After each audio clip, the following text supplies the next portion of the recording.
Greetings fellow guitar travellers, it's Reverend J Parker here and welcome to a brand new series of Fusion Essentials, which is all about the art of outside playing. Now recently I posted a video up to YouTube of some fairly severe outsideness, and I got some people asking me, what on earth are you playing, what is it? And so I'm going to share with you all the things that I am doing and all the concepts I use for playing outside.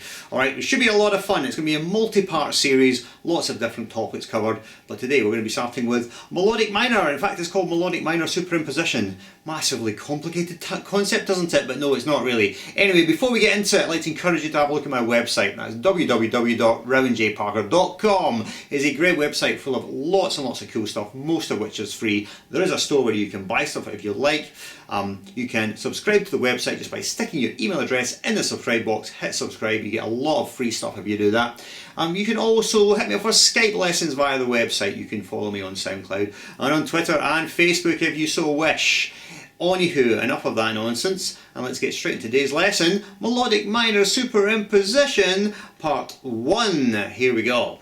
Okay, let's set the scene for today's lesson. What we're going to be improvising over today is a static chord. That is a chord which doesn't move at all. It's one chord, static chord, and the chord is A minor 6. Alright, that's the chord we're going to be playing over, and that's the background we're going to be doing our funky cool outside stuff on. Now it doesn't just have to be A minor 6, it could be anything in the A minor chord family. So it could be, you know, A minor 7, A minor 6, A minor 9, A minor 6, 9. If you really want to go there, A minor major 7, A minor major 9. There's a lot of variations of the sort of minor chord it could be, but the point is it's a static minor chord, doesn't go anywhere. And this enables us to paint various tonal colours on top of our static unmoving harmony with lots of different sounds that we'll create. So let's just get into the basic concept of what to play. Right now, actually it's an incredibly simple concept. It is the leveraging of a melodic minor concept or idea. Right, so here is the idea in brief. If we have A minor 6, then the most obvious scale to play over A minor 6 would be A Dorian. This would be an incredibly inside choice, which is lovely and melodic, but to my ears now just sounds a little bit ordinary. So what you might want to go for instead, to be a little bit more colorized than that, would be A melodic minor, which is certainly a little bit more interesting, because we have the interesting sound of the major 7 in the minor chord, which is quite a pleasant sound once you get used to it. So if you like, that's an outside sound, but it's an inside outside sound, if you see what I mean. It's not tremendously out, it's very close to being Dorian, it's just one note away. So those are the obvious things we can play, but here's the concept. And what we're going to do is we're going to take our melodic minor scales and we're going to play them in increments of minor thirds, ascending minor thirds. So in effect, we'll be playing on top of our A minor 6 chord with A melodic minor, and then a minor third up from that, which will be C melodic minor, and then a minor third up from that, which will be E flat melodic minor,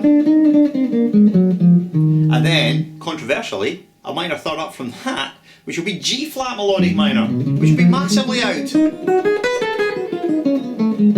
But that's the idea, alright? So that's the basic concept. We're just going to play over our static A minor chord with melodic minor scales which ascend in minor thirds. So recap: A melodic minor, C melodic minor, E flat melodic minor and G flat melodic minor. Okay, that's the idea. Now what we'll do, let's analyse all the notes in those scales against the chord so we can appreciate the actual colours or dissonances that we're going to get by using this approach. Okay, so let's do that.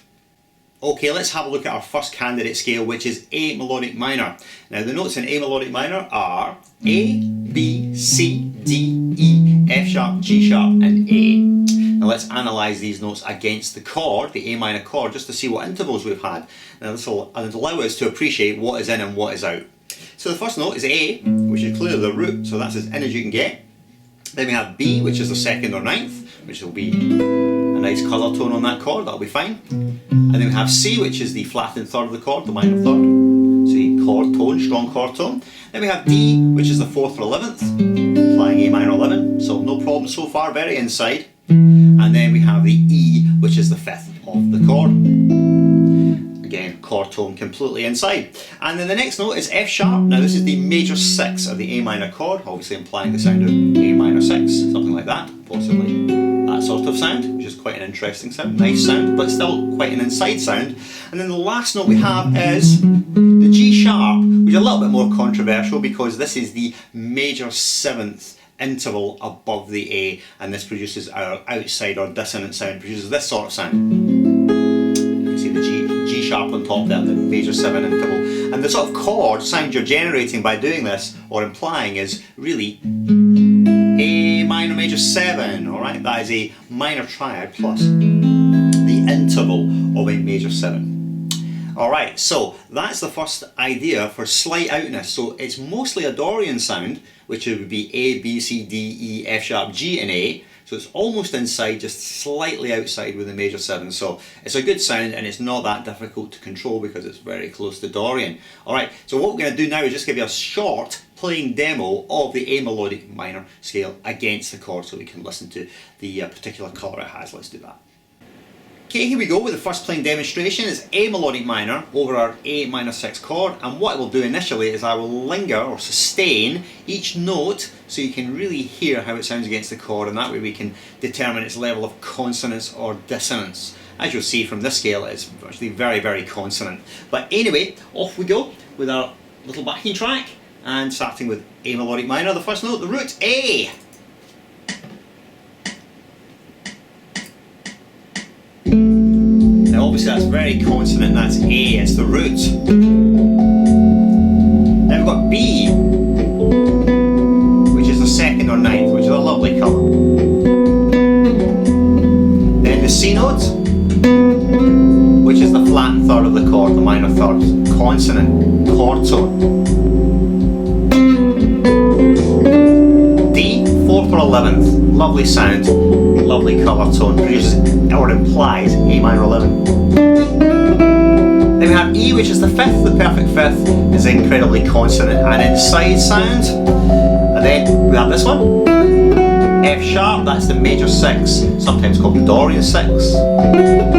Very nice. And then slightly controversial is G sharp, which is the major 7. Then back to A. So potentially the only slightly outside sounding note is the G sharp. But to my ear now this actually sounds in. I don't actually perceive this as sounding out at all.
Okay, so that's a brief demonstration of A melodic minor. So it has a particularly wistful sound, but it's a very beautiful sound, and as I say, to my ear this just sounds completely consonant now. I don't perceive the major 7 interval as sounding out at all. It sounds in to me. Alright, so that's a little play demonstration for A melodic. Let's now move on and look at the next one, C melodic. Okay, that wraps it up for part 1. I'll look at A melodic minor over A minor 6. Tune in next week for C melodic minor over A minor 6. Until then, farewell, take it easy.